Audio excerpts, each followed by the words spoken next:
সকাল আমার সকল প্রিয় বন্ধুরা, কেমন আছো তোমরা সবাই? আশা করি তোমরা যে যেখান থেকে আমার ব্লগটা দেখছো প্রত্যেকেই খুব ভালো আছো এবং সুস্থ আছো।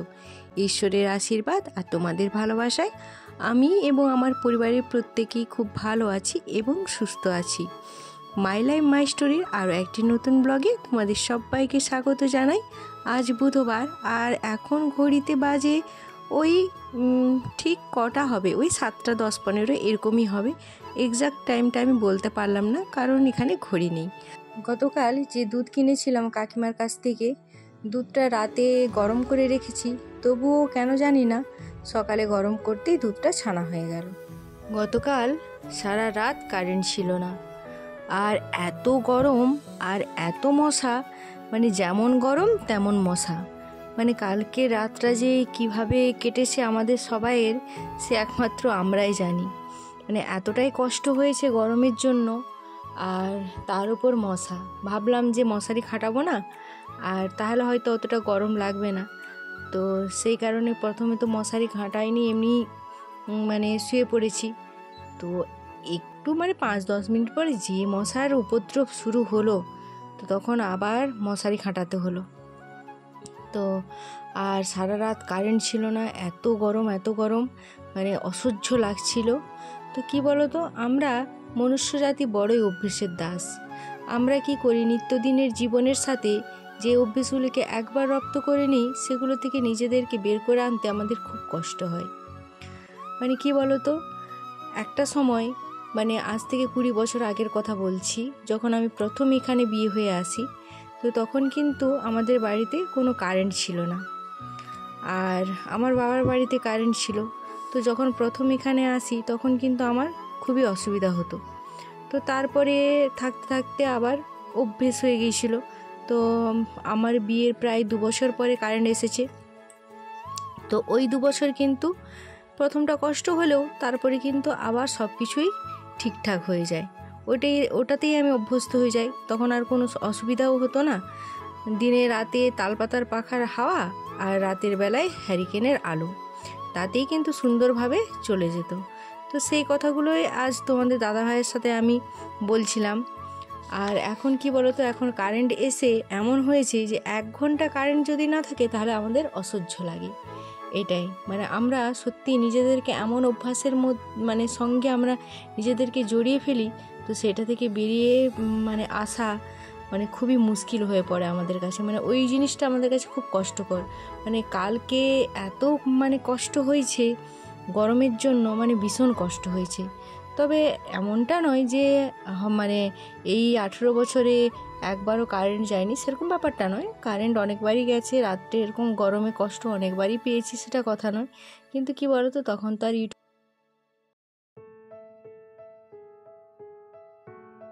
আর এদিকে দেখো, চা খেয়ে চায়ের বাসন কোসন ধুয়ে আমি সবজি কাটতে বসে গেছি।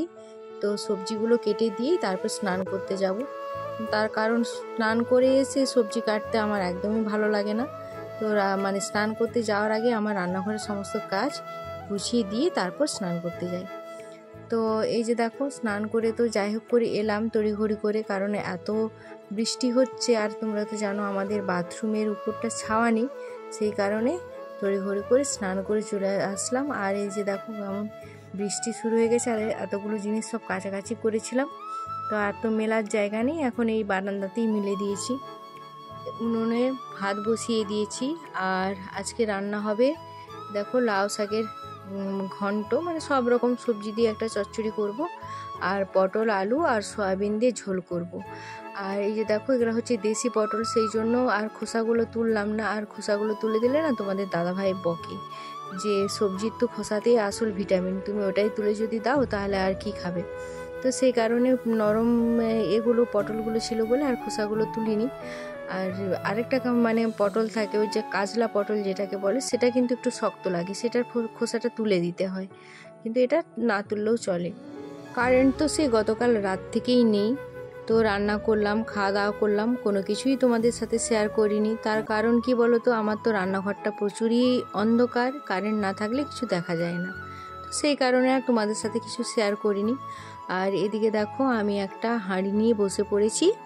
মানে হাঁড়ি নয়, ভাঁড়, মাটির ভাঁড় নিয়ে বসে পড়েছি রং করতে। কারেন্ট তো নেই, সেই জন্য ঘুমও হবে না। কারেন্ট ছাড়া মানে ফ্যান না চললে তো ঘুম হবে না। তো সেই কারণে ওইটাকে ভাবলাম যে কী আর করব, ওইটাকেই রং করে আর একটু ডিজাইন করব। আর এই যে দেখো এখন মনু চলে এসেছে আমার কাছে। তো এই যে ডিজাইনটা করব ওকে দেখাতে হবে, সেই কারণে ও এখন এসছে আমার কাছে। আর এখন আমরা একটু এটা শুকাতে শুকাতে আমরা একটু মানে শুয়ে শুয়ে একটু ফোন দেখব। তো দুজনে মিলে শুয়ে প্রাকৃতিক দৃশ্য দেখছি, বেশ ভালো লাগছে বাইরের দিকটা। আর দেখো এখন এই ভাঁড়টা শুকিয়ে গেছে আর আমি ডিজাইন করতে শুরু করলাম। তো কি বলো তো, করতে গিয়েছিলাম এক আর হয়েছে আরেক। তো ডিজাইনটা একদমই বাজে হয়েছে, একদমই ভালো হয়নি। তার কারণ একটা হলো যে আমি তো ভালো পারি না ডিজাইন করতে, এটা একটা মূল কারণ।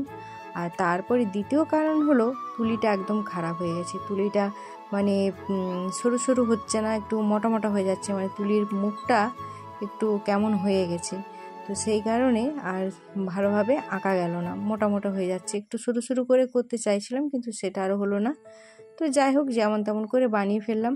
তারপরে কি বলো তো, হয়তো ফোন দেখে করলে ভালো হতো, কিন্তু তোমাদের দাদাভাইয়ের ফোনটা নিয়ে এলাম, সে আবার নিয়ে চলে গেল, তার কি দরকার আছে, সেই কারণে আর হলো না ভালোভাবে করা। তো যাই হোক, যেমন তেমন করে করে দিয়েছি।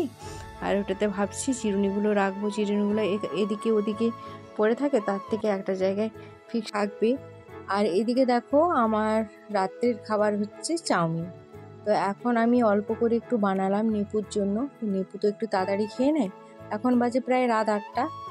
আর ওর জন্য একটু আঝাল দিয়ে মানে লঙ্কা না দিয়ে ওর জন্য বানিয়ে দিলাম। তো আর আমাদেরটা একটু দেরি করে করব, কারণ কি বলো তো, চাউমিন না ঠান্ডা হয়ে গেলে ভালো লাগে না।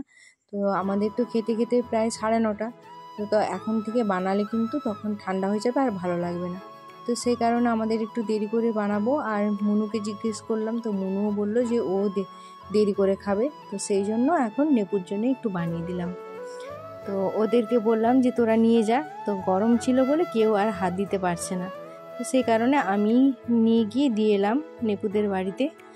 আর এখন দেখো বাজে ওই 9টা মতো বাজে, আর এখন আমি চলে এসেছি আবার চাউমিন বানাতে। তো মনু বলছে যে জেঠিমা চাউমিনটা তাড়াতাড়ি বানাও, আমাকে খিদে পেয়েছে। আমিও ভাবলাম সেই তো 9টা বেজে গেছে যখন, তাহলে চল বানিয়ে ফেলি। তো ও ক্যামেরা করছে আর আমি চাউমিনটা বানাচ্ছি। তো এমন কোনো মানুষ নেই যে চাউমিন খেতে পছন্দ করে না। এটা চাইনিজ খাবার হলেও কিন্তু আমরা প্রত্যেকেই চাউমিনটা খেতে ভালোবাসি। আর বাবু তো ভীষণই ভালোবাসে, বাবু, মনু আর আমাদের মা, না আমার শাশুড়ি মাও কিন্তু খেতে খুব পছন্দ করে চাউমিন।